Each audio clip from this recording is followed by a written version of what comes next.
champions Mineski take on Europe's Fnatic. And both of these teams come into this match off disappointing performances earlier on in the day, Jack. Yeah, first game of the group, Fnatic got manhandled by Mandatory, Cloud, and Vulcan. Their first game, of course, they got caught out at level 1, actually, gave up 2 kills, and then they could never really claw their way back in that game. But as one-sided as Fnatic's match was, Mineski's loss to Gambit was even more lopsided. Even though the Southeast Asian champs got first blood, they still got beaten by Gambit in just 25 minutes, Joe. Well, both of these teams need to set those losses aside and regroup for this match, because the good news is that one of these teams is going to be 1-1 at the end of the day. Hey. The bad news, of course, for the other team is that they're going to be 0-2 by the end of it. It's got to happen to someone. Well, let's have a look then and check out the starting lineups for these two teams. And on the blue side, it is Mineski. Their top laner, Snoy, jungler, Kaigu, mid lane, Yume, AD carry, EXO, and support player, TG. And on the red side this time, it's going to be Fnatic, with Soaz in the top lane, Cyanide in the jungle, Xpeke in the mid lane, Pushu on AD carry, and Yellowstar, of course, on support. So, as we said here, Jack, a lot of work to be done for both these teams. I think we can say pretty safely that Fnatic are still big favorites in this game. I mean, some would say a shock result for them losing out to Vulcan, but if we looked at the actual game performance, Vulcan were quite simply the better team. Yeah, Vulcan was beating Fnatic very badly, but we have to still kind of call that a bit of an upset. That was the only game all day that the analyst desk had dissension in the picks. That's how Doublelift and the caster team is actually ahead of the other two analysts right now. But I think so much of that game was from early on, and Fnatic just kind of getting their feet wet here at Worlds. I don't think we can fully judge their team off of this. I mean, that's why we're playing a double round robin here. That's why they get to play 8 games, and Fnatic, they're going to start their ascent back in this group, I think, in this game. Well, let's have a look then at the bans here, and we can say pretty safely that Mineski are targeting Xpeke here. Kassadin, Ari, Fizz, 3 champions aimed at Xpeke. Fnatic themselves taking out 2 supports with Thresh and Sona, and the Zed as well. Yeah, that's very targeted directly at Xpeke, but if you're a team scouting Fnatic, yeah, that's what you're going to do against them. I still wonder what kind of value Mineski's going to be getting out of their picks, though, because in their game against Gambit, even though Mineski was on the red side, their second and third picks were Nocturne and Fiddlesticks. It seems like their value of powerful champions is just different than what a lot of the rest of the world is on right now. Sure, they were able to first pick the Orianna, but that still leaves Fnatic numerous options. If they want to go Shen for split pushing, they're able to. Luckily for Mineski, you know, Zed was actually banned out for Fnatic, so Xpeke can't play that assassin. 4 assassins ended up being banned out, but still, I think it leaves most of the world open to Fnatic and what they want to pick here. Well, Orianna was the first selection here for Mineski. We've seen a lot of Orianna today. We really have. It's kind of the counter assassin that we see, plus she's just a generalist in a sense. We saw a lot of Orianna in Season 2 World Championship as well. And she's had her ups and downs, but she's still just coming in pretty strong for this one. First picking it, once again, it's a generalist pick, though. It doesn't tell you any direction that Mineski is going in their team composition. Well, let's have a look at the other side then. Now, this Shen pick for Fnatic, famously, of course, they picked to Shen earlier on in the summer split. And so I says, you know what, I just don't want to play that. So what they did was Yellowstar then picked Blitzcrank, and they switched roles with Yellowstar going top lane and Soaz to the bottom. Not going to go too far and read into that one just yet here. Could just be Soaz being almost forced to play that one. He's been pretty vocal about not enjoying playing that Shen, even though he's a pretty strong champion, isn't he? It seems weird that you would hate playing Shen but love playing Yorick. Something about Soaz's values right now for these guys. Mineski, of course, picking the Corki. We've seen a lot of Corki picks, mixed Corki success. I'd have to say, he's starting to get banned. I'm expecting him to get picked or banned in almost every game here at the World Championships. The Trinity Force, as well as the buffs he's received over time. And also because we have such an assassin-dominated game right now, the fact that Corki can sit so far back with his Missile Barrage and still have a large impact in teamfights, I think just makes him an extremely attractive pick here at the World Championships. Well, that will be locked in, and Fnatic move over to their choices. The Caitlyn going to be picked up here. That's, of course, the champion that they used in the AD carry role earlier on in that loss to Vulcan. Pushu never really getting started there, but Peke going for the Diana, and again, this fits into that whole assassin role that he loves to play. Fnatic needs to make sure they have enough synergy in their team compositions, because they didn't really have it in their team composition against Vulcan, and this comp so far is extremely all-in, which means that they need to bring high amounts of coordination to make sure that they are going in at the same time and effectively avoiding TG Zyra. Because Zyra is one of the best champions at stopping the counter dive, and Fnatic has essentially picked at least the Diana phase of their dive composition straight into what is close to a counter. So they have to be, I'd almost say, more split-pushed focus, more cautious about what they're doing, because they're bringing so many melees that disaster can actually happen fairly readily if Fnatic does not execute properly. Well, we will see a Jarvan the fourth locked in here for Mineski. Now, this is probably worth pointing out that they played in the qualifiers, in the Southeast Asian qualifiers, Jarvan in the top lane. Played 2 games with him, did Snoy, actually, in those qualifiers, and won both of them. So with that Lee Sin locked in there, can probably expect that Jarvan will go to top lane. But on saying that as well, Snoy played Lee Sin in the top lane, so it's anybody's guess. It's going to be a jungler in the top lane, one way or the other, or what we're used to seeing in the jungle. And that's interesting, going directly against Shen, who maybe Yellow Star, maybe Soaz, we're not really sure about that. It's tough to get over-aggressive there, knowing it's Leona. That's a classic Fnatic pick, more so when they had N-rated as support. Yeah. But it just adds to Fnatic right now. They are going in. Everyone will just dive on top.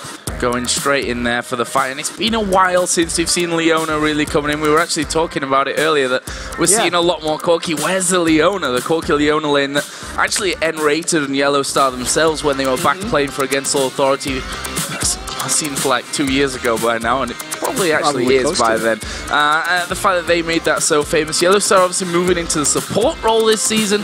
We'll see how we can handle that Leona. Yeah, and just fundamentally here, Fnatic all about engaging the hard team fights. Mineski is going to have a little bit of that as well with the top lane Jarvan, who's going to have to be so aggressive for them. And Snoy really has his work cut out for him here, trying to snowball ahead with the top lane Jarvan against such a defensive laner like Soaz and Shen. Well, before we get into the match, let's have a look what you guys at home were thinking about this one. According to lolesports.com, 83% of you believe that Fnatic are going to come out on top. And all our analysts picked Fnatic as well. Absolutely. I mean, Mineski is the dark horse here. Yeah. In generous terms, right? They are a huge underdog. Fnatic, even though they had that disappointing loss to Vulcan where they lost very badly, is still the #1 seed from Europe. They're still the Summer Split and Spring Split champions of the European LCS, and 2 members of their team were the Season 1 champions. So it's just so much experience against effectively newcomers in Mineski. Yeah, and we'll see how Mineski have really changed things up in the small break that they've had here, because quite frankly against Gambit they got off to a decent start, but after that it was pretty much all downhill straight away. Yeah, Mineski got the first blood, but then honestly, we were talking with all the analysts in the back as well, and we were talking about how Fiddlestick's support wasn't making too many smooth plays. TG definitely struggled later on, and that was against what is the weak point of Gambit's team from a lot of people's viewpoints. Their bottom lane right now, Voidal and Genja, and it was still working well for them. And you look at a team like Fnatic, Pushu has been playing so well on Caitlyn, especially during Fnatic's run. They have a very aggressive support in Leona. That is going to be a very dangerous battle for Mineski. Any type of adjustments they have to make, I feel like, has to start from that bottom lane, though. Yeah, and on the same token, this is probably the best time in the whole World Championship, in this double round-robin group stage that we've got going, to beat Fnatic. Coming off of a loss into this one, but we are going to get into game. It's Mineski versus Fnatic here, Game 9 of our epic opening day. The question is, what are we going to be seeing from both of these teams? Coming in off a loss on both sides, Mineski, on paper's the massive underdog for this one, but can they pull out that shock? And you've been watching Fnatic.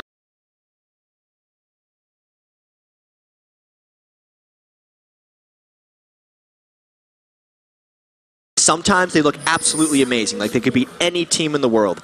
Even before Season 3 started, they finished 2nd at IPL 5, which is one of the largest giant international tournaments we have. Like, they can turn it on in certain situations, but you just never know if it's going to happen. They lose terribly and win extraordinarily. So here we see at level 1 already.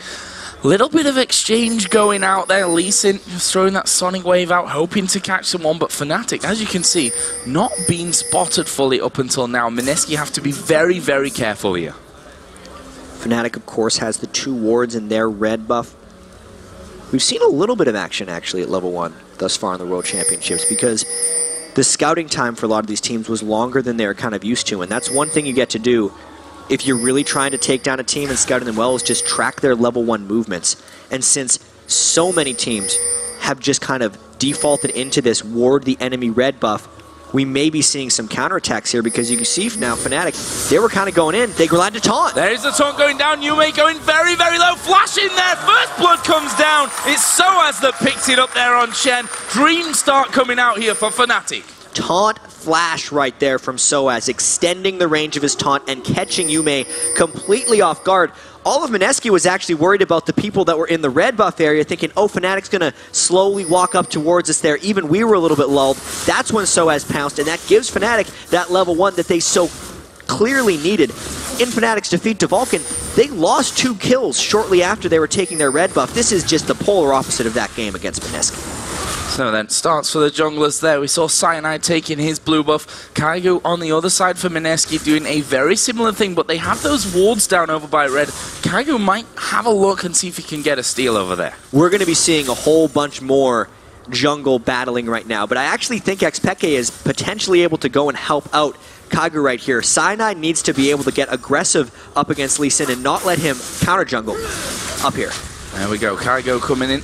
The Big Wraith is still there. Cyanide gonna come through. He doesn't want to let that one go as Peke comes around as well. Kaigo is level 2 right now, but can he escape without burning that flash off? There's the jump in. Knock up, not quite landing. Kaigo gets away, but there is TG down in the bottom lane. And Fnatic on both sides of the map here putting down pressure and picking up kills. Level 2 all in by Yellowstar and Pushu. Leona landed the Zenith Blade, I imagine, and must have just executed a clean kill onto TG. It was level 2 versus level 1. Mineski was caught outside the turret, and we talked about Mineski's bottom lane having to perform if they wanted to have a chance in this game against Fnatic.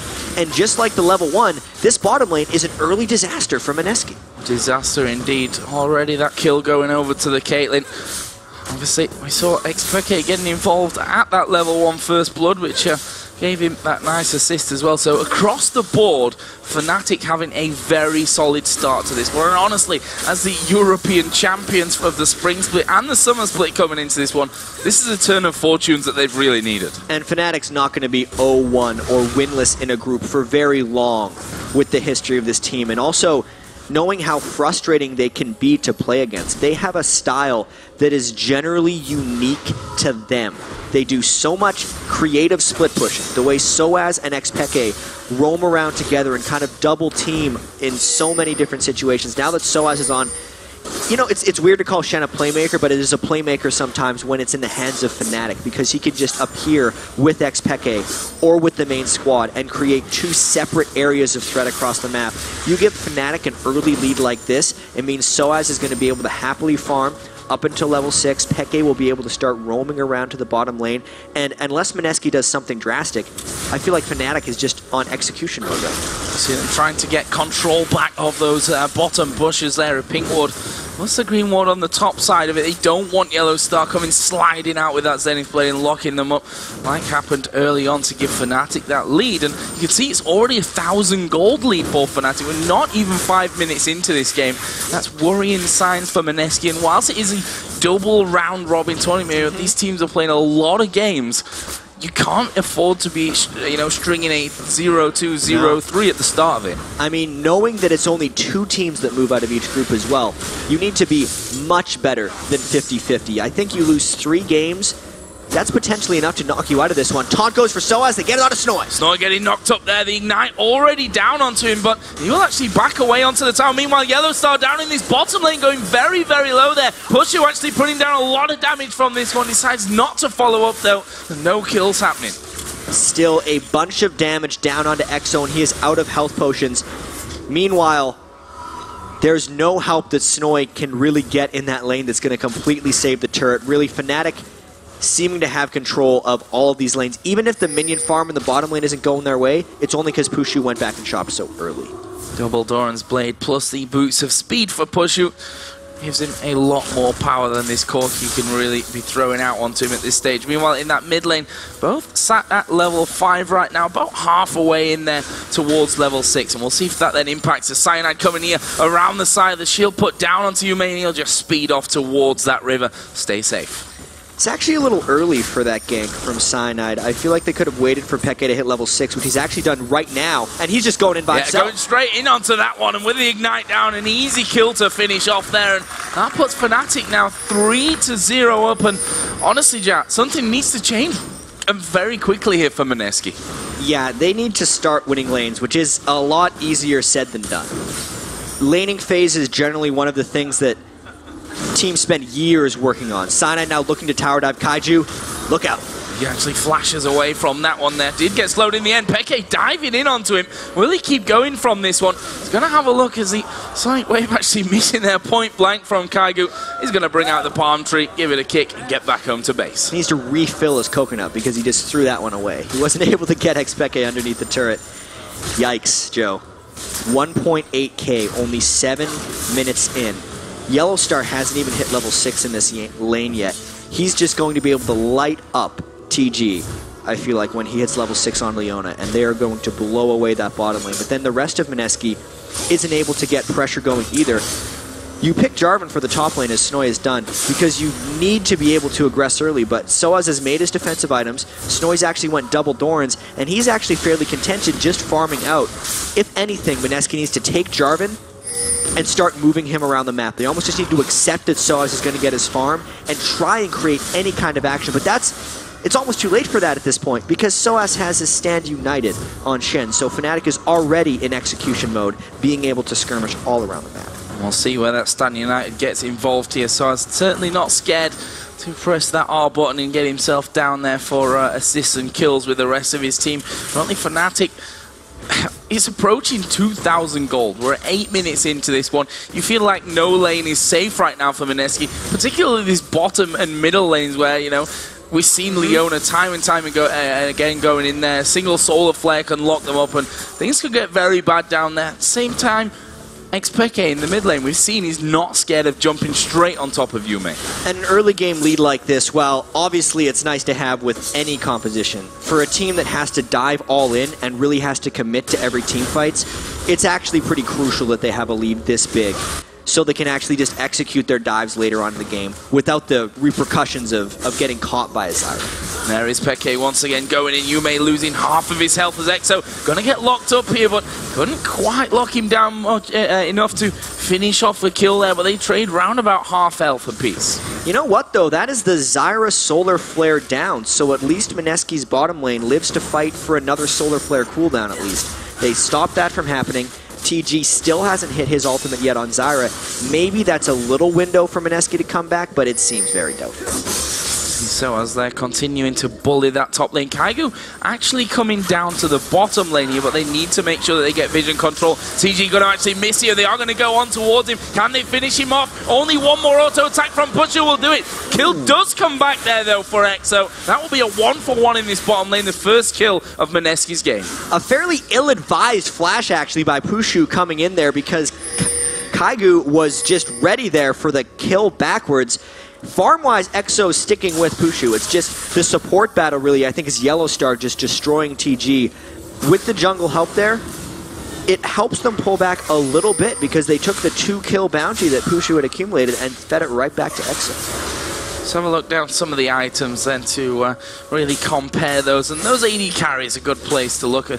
Level now on CS. Kills not too far away. Phage and the makings of that Sheen coming out there as well for Corki. Other side, see the pickaxe and a Vamp Scepter with those double Dorans played for Pushu's Caitlyn. Obviously the Trinity Force is coming for Exo. That's what all the Corkis have been doing right now. Exo needs to get there very quickly and use that boost in power to try and claw Mineski's way back in this game, because if he lets Pushu get to whatever he's going here, it could be Infinity Edge, Phantom Dancer he's trending towards, or those could be build components for the Bloodthirster Last Whisper kind of caster Caitlyn build we've seen a lot of popularity from. But if Pushu hits either of those item thresholds kind of before Exo has done work with his Trinity Force, it's basically curtains for Mineski. And there we go, Solar Flare coming in once again. Stranglethorn's actually put down here from TG, but both of Mineski's bottom lane losing half HP. There comes the ace in the hole. Won't get them a kill, but it will set them up for Dragon. Right now, Mineski actually has their top lane Jarvan all the way in base and a very low bottom lane. That's the classic gank before you take an objective, you're not actually ganking for the kill, you're ganking to get the enemy team low so that the Dragon contention is not an option. And it wasn't an option, and that will bring Fnatic now to 2,700 gold in the lead from this one. There you see Pushu's Caitlyn stats, and doing well with it, honestly, so far up until now. Pushu, I have to say, overall, has done very, very well since coming into Fnatic. Especially considering the circumstances with which Pushu was added to the team. We know Yellowstar was the AD carry of Fnatic at the start of the summer split, and then Rated was actually the support. So they role-swapped Yellowstar to the support role, and then brought Pushu in effectively temporarily because Reckless, the 16-year-old superstar AD carry that is signed to Fnatic, is still expected to join Fnatic for Season 4, and at the time, maybe later on in the Season 3 World Championships, as soon the day he turned 17 was the plan for maybe bringing him in. But Fnatic did so well with Pushu, and also Reckless doesn't turn 17 until the last day of the group stage, that they have just made the decision that it's Pushu's job now. He's the AD carry, he's who got Fnatic here, and it shows in his play. Yeah, thoroughly deserved, I have to add to that one as well. Top lane, we actually have Aatrox waiting here. Cyanide was just hanging around to see if they could get an opportunity on Snowy. Snowy's actually backed away from this one, and honestly, with that recall now coming in, you see on your minimap, this should be the first tower of the game for Fnatic. Yeah, things not working out very well for Snowy's top lane. It's a lane we haven't spent very much attention on, but Soaz, even though he doesn't like playing Shen, is very good at it. Yeah. Because he's been able to farm up his Sunfire cape against Jarvan, who should be an incredibly aggressive early laner. You can see Snowy is probably going for a Ravenous Hydra type build on Jarvan to try and burst people out, but he is just so far away from those items at this point that Soaz is just dominating. And there is that tower going down, only going to increase Fnatic's grip on this second game for both teams here in Group B. Let's have a look down the CS here. It honestly is not really massive apart from that top lane. Everywhere else is actually really even in terms of the creeps. So a little bit of farm has been able to get taken back by Mineski, but the rest of the game is still just going Fnatic's way. The 4 kills to the 1, it's reminiscent of just a team that almost understands the game better for Fnatic, or they have more experience, because they know that the minion farm isn't the only important thing. It's about being able to push up to the enemy turret and being the team that has the freedom to make moves. Okay, going in here on towards Yume. Will they go further? Yes, they will. Knockup comes down. Yume going to be bursted. There is Kaigo kicking Peke behind the turret, but that's probably going to make it harder for him now to escape this one, as he is going to go over on towards the red buff. Can he keep this one going, though? Bottom lane from Fnatic not coming up. They realize, okay, we can steal away this red buff. Peke actually just spotting the back end there of Kaigo. Will he be able to follow through? No, off to a ward, but this is a red buff steal and another kill for Fnatic either way. Yeah, and this is exactly what happens when one team is way more pushed up than the other. There's actually a fight in the bottom lane while this was happening. They forced a flash with the solar flare and then just bursted out TG. It's always that Zyra who's getting blown up by the sunlight combo of Yellowstar and Pushu right now. The bottom lane for Fnatic is the strong point, which is actually not something we say every day when there's ex-Peke on the team. No, that's certainly true. Peke, I think we could say, being a lot quieter than that bottom lane up until now. Currently, Pushu is sat at 3-1-0 as he will recall, get himself that BF sword, which still doesn't give us the, or I'm saying doesn't give us a clue. We could still see either that Bloodthirster or the Infinity Edge coming out, so we'll have to wait a little longer for that one. On the other side, though, or in his mid lane at least, Abyssal Scepter is now done for Peke.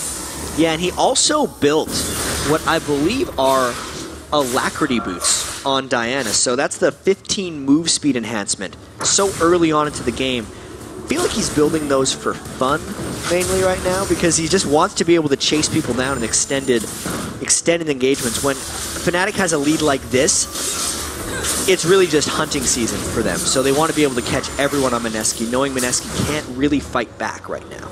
We see all outer turrets now down. There goes the ultimate out. There is a shockwave coming back in, but do you escape this one? Not on your life. That's a double kill down for Pushu and an inner turret. Meanwhile, Mineski pushing the outer turret in the bottom lane. And Mineski has got to get back to their base right now. This is 5 members of Fnatic, 16 minutes into the game, pushing your inhibitor turret. They already got 2 kills. They're looking for more, mainly the turret. Yeah, going in on towards Snowy there, and actually Nexus turrets that were hitting XPK. Not something you usually say at this point of the game, but Fnatic either way doing a great job. They're going to take down the first inhibitor of the game. Fnatic was not happy about that loss to Balkan. We can say that. And they are taking it out on Mineski right now. Poor Mineski, actually. Oh, no. As we said, they had a decent start. So that's on Fnatic actually not leaving. They're going to come around the corner from this one. Good Stranglethorns coming down. Yellow Star falling low, but Fnatic dive right back in there, picking themselves up a couple more kills. EXO's not going to be able to escape. I'd be surprised if Yume makes it. Ace in the hole will finish off. And that will be an ace coming down from Fnatic. 16 minutes, 30 seconds in. Minions are coming. They can win this game. How long is this game going to be? There's 14-second death timers. The death timers are so short right now, but Fnatic might have the fastest game in the history of competitive League of Legends. Well, mine, I think, is maybe an understatement. I think they're going to do this one now. Those Nexus turrets already been beaten down thoroughly by Fnatic. Can they really do this? They're going to take it down. The Nexus is going to fall here. Fnatic get it down to half. Mineski coming up the spawn. They're going to try and hold on to this one for a final time. It looks like they're doing a good job of it as well. Pushu falls down, and Fnatic back off. I was so sure. Fnatic were even so sure that they were sticking around for that one. Snowy now chasing down as well. Peke and Soaz trying to make a run for things, but my lord, 16 and a half minutes in, and they've got down both Nexus turrets. That was nearly a 17-minute win by Fnatic. That would have been completely unheard of. Fnatic has this game in the bag. It's about the race to the finish now. Kaigo manages to get back on towards TG. They're almost losing out to that Leona and a very, very unhealthy XPK Diana. Let's have a look at that one again. Yeah, they hid in the fog of war to get this initiation, and since Mineski had already lost their inhibitor, they didn't expect to see Fnatic there, but then once they found them, the fight just had to break out. They comboed so well with Aatrox into all of Caitlyn's pass-through damage right there, and it's the coordination of the team that all has to go in together. They did so, and because they were so far ahead, it just gave them the clean chase-down ace. Well, and you know, it wouldn't have been the fastest game of competitive League of Legends. You casted that, actually. I did. Armageddon have got something to say. They want to keep their title, actually, I think, of losing the fastest game ever. Either way, Mineski, they're struggling here, I think, is the understatement of the century so far. Fnatic already streaming back down towards the base. The Nexus is at half HP right now. They've just won a fight so incredibly cleanly. Why stop now? Overmatched might be a good word for it right now because Fnatic is so far up in experience and gold. Pushu, though, goes down. This might slow down Fnatic. They might just want to try to finish off that Nexus, though. Soaz is on it. Soaz on it. There's a shockwave on the backside. Yellow Star going to fall, but Soaz, in the meantime, is still going around this backside. EXO getting very low. There are the Stranglethorns put down as a great taunt comes in. Here comes the rest of the team, though, and Soaz having to back away from this. Peke, full HP off to the bottom side, realizes he can't probably take 4 of them down. Oh, or can he? Well, maybe can. Goes straight back in there. Is he going to try and backdoor and be the hero once again from this one? Drags all 3 in, flashes away, avoids the knockup. Aatrox still up to the side will knock up Yume. He actually goes down. Finally, they've killed off XPK. Cyanide will die as well. Mineski holding on. It's a little sloppy for Fnatic right now. When you take down 2 Nexus turrets at 16 minutes and 40 seconds, sometimes you might get a little overconfident. Pushu right here gets caught by 1 too many missiles from EXO. Finished with the last execute there, and then Fnatic has the confidence here to just say, let's end the game. You can tell they're not actually in game time mode right now because they thought they had the game won at 16 minutes, so Soaz split off to hit the Nexus while the rest of the team was actually fighting, and that just created a split-up Fnatic team who, even with that huge lead, you saw if they're actually not going in together, it doesn't work. Fnatic does need to be able to initiate together if they just take a little bit of time with their next push, or if they secure a couple objectives like the 20-minute Baron, which would be also extremely fast. They should be able to roll into the base and actually take that Nexus. But another mismatched, sloppy, one-at-a-time push into the base where, you know, Soaz had a bit of fun, so did XPK. He tried to be a hero. They need to win the game. Well, there is Yume face checking into a brush with a Shen who has a Warmogs and a Sunfire cape right now. Not the kind of Shen that you take down in a 1-versus-1 scenario. It doesn't matter who you are on that Mineski team right now. You're probably not going to kill him very quickly. Right now, Fnatic have almost encircled Mineski here. As we see them pushing in towards this inner turret in that top lane with the Shen and Aatrox combo. Now Caitlyn moving in. Infinity Edge Seal is what Pushu currently has on board at 7-3-4 as well, picking up some nice kills into this one. And Fnatic, they're just going to push straight down this top lane. They know they have an exposed inhibitor in the mid lane as well, but if they can catch a dive, they're going to go for it. They have a little bit of pink ward control inside Mineski's jungle. And this is a game for Fnatic that they nearly won at 17 minutes. We got to remember this. They're still... I think it was actually 16.5, Jack, but... Well, they had the double Nexus turrets down at 16.5. That's I think it's close. I was looking at the clock. I was thinking it was about 17 minutes. They're going to take this Baron in the wards. If this turned into a disaster, because they actually don't have enough damage to burst this Baron down before Mineski gets a contest, we're actually going to have to see a fight here. Fnatic needs to have the willingness to peel off and get a fight. Well, let's see what Mineski can put together from this one. Yellow Star actually flashing over. Solar Flare goes down, but onto Corki, who simply Valkyries over the trees and says, nope, you're not going to fight me there. Lee Sin is actually up by Baron. He might want to think about recalling from this one because Fnatic are starting to push in. Yeah, he was thinking about the steal for a little too long. That would have been a very impressive steal if he could spike the Baron down from 12,000 health. You know, that Baron doesn't necessarily work for Fnatic. They need to get their stuff together right now because they've had control of this game. They took out their frustrations on Mineski, and then they kind of relaxed a little bit. It's time to focus a bit for Fnatic for a couple more minutes, finish off Mineski here. Or Mineski going to put together the best comeback that we've ever seen in League of Legends. I wouldn't hold your breath for that one right now. Well, who knows? We've seen... No, we haven't seen Stranger Things. Stop kidding yourself, Joe. Peke here hammering away on the inhibitor. The top lane was pushed. Mineski being split around here between that top and middle lane. And it should just be a matter of time here before Fnatic get it right. Well, it's 4 people who dive in all at once for Fnatic with Pushu in the back trying to play cleanup. I almost feel like they're going to wait for Peke to get a kill while trying to push the inhibitor, or they're going to find a clean initiation around the side while they're sieging down this turret. If TG gets taken half health as well, though, it might just signal go for Fnatic. Grasping Roots actually came in there, but onto Soaz. Is he really the target you want to hit? Probably not at this point. That turret being weeded down to half HP. And XPK is still pushing towards that inhibitor. EXO doing a good job here with Corki of holding him off that one for now, though. And credit to Mineski, they've held out quite a long time on this situation. And it's tough. When you lose your Nexus turrets at 16.5 minutes, you lose morale a lot of the time. And Mineski, to their credit, has fought in this one. It is the World Championships for them. They can't just, they're not just going to surrender, and they're showing that as a team right here. Never surrender. That's a good philosophy, I think, because you never quite know when it's going to get turned around. There is Cyanide being stopped by the minions from going home. See, even the minions want to help Mineski out for this one, slowing down Cyanide's recall. So as will be headed back home as well. XPK actually going to go farm down on this bottom lane, and we are going to see a couple of more items coming out. Pushu adding in that static shift now. We've got a Zhonya's Hourglass for XPK, which means that he's going to be feeling a lot more comfortable to dive in. But look at this, Mineski have pushed out in this middle lane. They might be on for their second turret of the game here. They want to get something back, but here's the Shenalth onto the Aatrox.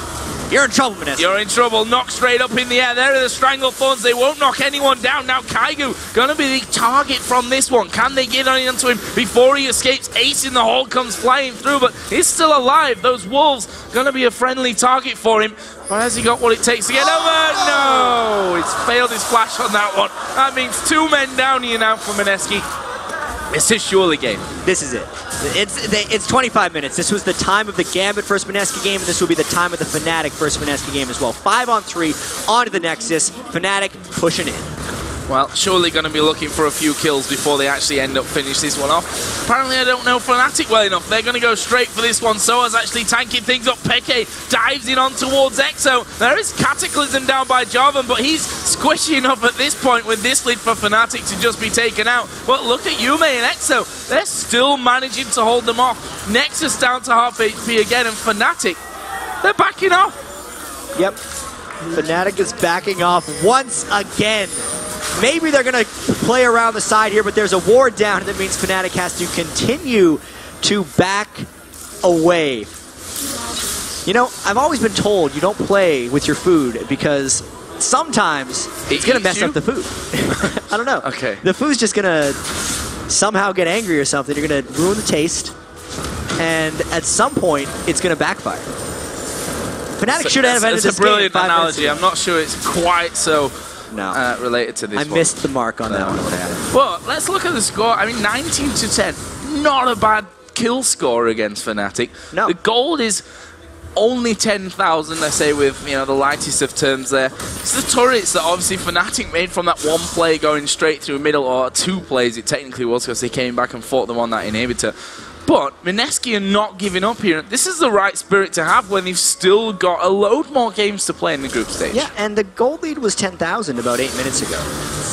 This is not good for TG, though. And he's actually going to root up Cyanide here. Actually throws down the Stranglethorns, does manage to knock him up. TG gonna survive.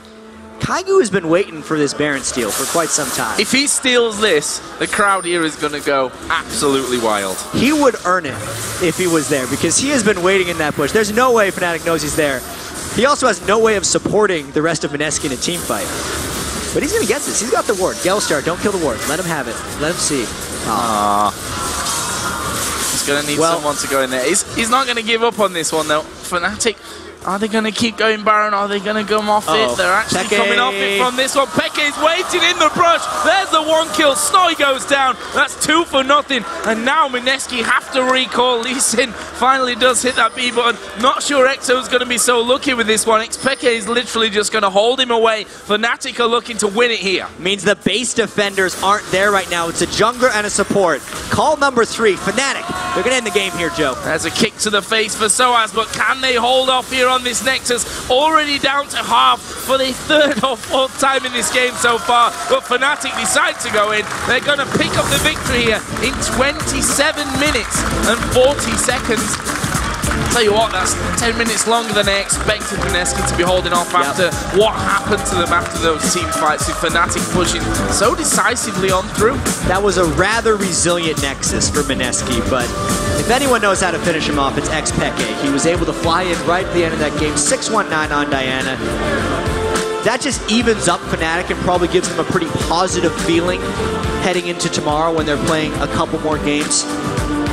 Made up for that loss for Vulcan, and then some, with a very decisive victory over Mineski. And Joe, I have to say for Mineski, things are not looking good for them. This was a very one-sided defeat to Fnatic, where they didn't really seem to have a window.